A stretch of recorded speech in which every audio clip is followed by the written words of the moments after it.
5, 4, 3, 2, 1. Halo semuanya, perkenalkan namaku Abner.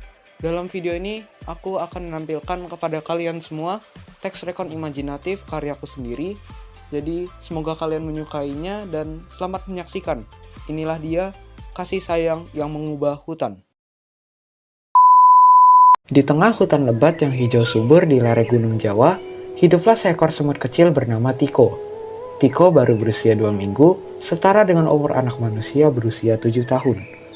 Ia tinggal di sarang koloni semut hitam yang ramai, di mana setiap hari penuh kesibukan mengumpulkan makanan. Tubuh Tiko yang mungil, panjangnya hanya 3 mm, seukuran butir beras, membuatnya sering diabaikan oleh semut pekerja yang lebih besar. Namun, hati Tiko penuh kebaikan. Sejak lahir, ia sering mendengar cerita dari Ratu Semut bahwa kasih sayang bisa menyatukan koloni meskipun hutan ini penuh bahaya seperti banjir atau predator. Beberapa hari lalu, musim hujan datang deras dan menyebabkan sarang mereka retak.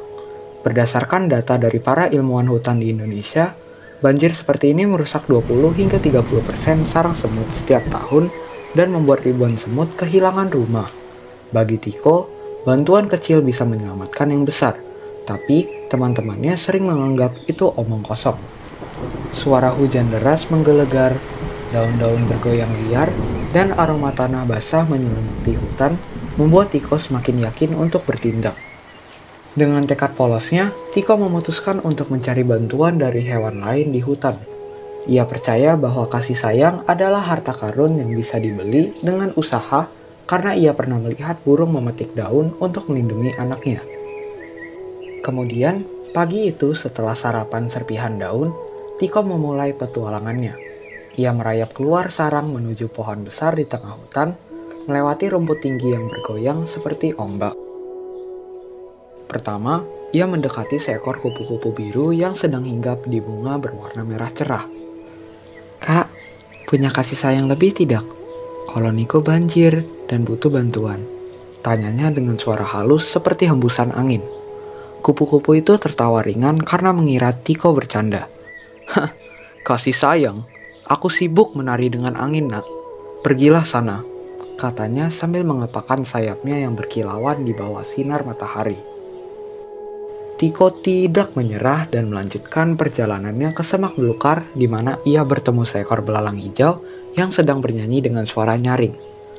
Belalang malah menggeleng karena menganggap permintaannya konyol. "Pergilah, kecil.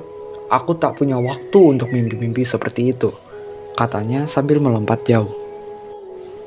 Selanjutnya, dari hewan ketiga hingga ke-10 seperti kumbang hitam yang sibuk menggali, siput lambat yang meninggalkan jejak lendir, dan burung kecil yang bernyanyi di cabang, responsnya sama. Ada yang mengabaikan, ada yang mengusir dengan kaki depan, ada yang bahkan berpura-pura tidur sambil menutup mata. Kejadian seperti ini menggambarkan perjuangan Tiko yang melelahkan sepanjang pagi hingga siang. Ia merayap lebih dari 50 meter, jarak yang setara 1 kilometer bagi manusia tanpa istirahat karena kakinya yang kecil cepat lelah. Keringatnya menetes, antenanya bergetar, dan hutan terasa semakin luas baginya. Menjelang sore, setelah melewati 15 hewan, Tiko hampir putus asa. Tubuhnya basah oleh embun dan antenanya gemetar karena lapar sebab ia belum makan siang. Namun, pendapat Tiko tetap yakin. "Kalau kasih sayang ada di mana-mana, pasti ada yang mau bagi," gumamnya dalam hati sambil menatap langit yang mulai merah jingga. Akhirnya, ia tiba di gua kecil di bawah akar pohon beringin raksasa, tempat seekor gajah tua bernama Pak Gatot tinggal. Gajah itu berusia sekitar 50 tahun, setara kakek bagi hewan hutan, dengan taring yang sudah aus karena usia. Pak Gatot bukan gajah biasa. Ia adalah penjaga hutan yang pensiun dan dulunya memimpin kawanan gajah untuk melindungi pohon-pohon dari penebangan liar. Tapi sekarang ia kesepian karena kawanan lamanya pergi ke hutan lain. "Siapa di sana? Aroma semut kecil?" tanyanya dengan belalai bergoyang pelan seperti angin sepoi. Tiko gemetar sebentar tapi kemudian bertanya seperti biasanya. "Pak, punya kasih sayang lebih tidak? Koloniku hancur banjir dan butuh bantuan besar. Pak Gatot tidak marah atau menginjak, malah matanya yang coklat memancarkan kelembutan. Semut kecil, kamu cari kasih sayang untuk apa? Ceritakan dulu pada paman, katanya sambil menurunkan belalai untuk membuat Tiko naik ke daun lebar sebagai kursi. Kata-kata itu membuat Tiko merasa aman sehingga ia mulai bercerita. Nama saya Tiko, Pak. Sarang kami retak karena banjir kemarin. Banyak saudara terjebak.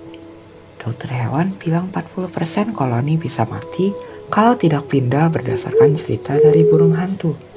Karena itu, saya cari kasih sayang supaya bantu angkut mereka ke tempat aman. Tiko menangis pelan sambil melanjutkan. Kasih sayang pasti kekuatan ajaib kan? Saya cuma punya usaha kecil ini. Cukup tidak? Mendengar kisah itu, Pak Gatot terharu. Air matanya menetes seperti hujan kecil karena ia ingat masa mudanya saat kawanan membantunya saat terluka. Menurut Pak Gatot, kekuatan fisik tidak berarti tanpa hati yang peduli, tapi kasih sayang bisa menggerakkan gunung. Di sini ada kasih sayang semut kecil, dan kebetulan harganya pas usahamu, katanya sambil mengibaskan daun lebar. Daun itu sebenarnya pelindung alami yang bisa menjadi jembatan darurat. Ini, gunakan. Setelah kau bawa ke koloni, paman akan bantu angkut dengan belalai karena kasih sayang bekerja lewat tindakan kita. Tiko senang sekali. Ia mengucapkan terima kasih berulang kali dengan antena menyentuh daun lalu merayap cepat kembali ke sarang yang berjarak sekitar 100 meter dari gua, melewati akar-akar yang menjorok seperti jalan setapak. Sesampainya di sarang, Tiko langsung berteriak ke saudara-saudaranya. Koloni itu kacau, air masih menggenang, telur semut terapung, dan aroma panik menyelimuti. Saudara-saudara, aku dapat kasih sayang. Setelah pakai daun ini, kita pasti selamat, seru Tiko sambil membagikan daun sebagai rakit kecil. Semut pekerja yang melihat itu kaget, tapi ikut membantu meskipun awalnya mengira itu daun biasa. Namun, kejadian tak terduga pun terjadi. Pak Gatot yang ternyata kenal Ratu Semut dari masa lalu saat ia selamatkan sarang mereka dari api hutan merasa terpanggil. Kemudian, ia berjalan pelan ke sarang, gemuruh langkahnya bergema di hutan. Beberapa jam kemudian, belalai Pak Gatot tiba dengan lembut mengangkat ratusan semut ke tanah kering di bukit dekat. Gajah bisa mengangkat beban hingga 300 kg dengan belalai, sama seperti data dari WWF Indonesia, sehingga membuat evakuasi cepat dan aman sehingga menyelamatkan 90% koloni. Selang beberapa hari setelah sarang baru dibangun dengan bantuan daun dan ranting, koloni Tiko berkembang pesat. Proses pemindahannya sukses luar biasa. Para ahli serangga berspekulasi bahwa koloni semut yang direlokasi bisa bertahan 80% lebih baik dengan bantuan eksternal berdasarkan studi di hutan tropis Asia. Ratu semut bisa bergerak lagi meskipun lelah. Tiko, apa yang kau lakukan? Kami hampir tenggelam, tapi sekarang aman, tanyanya dengan suara lemah. Tiko yang setiap hari mengawasi pembangunan menjawab bangga. Ratu, aku cari kasih sayang, karena itu kita selamat.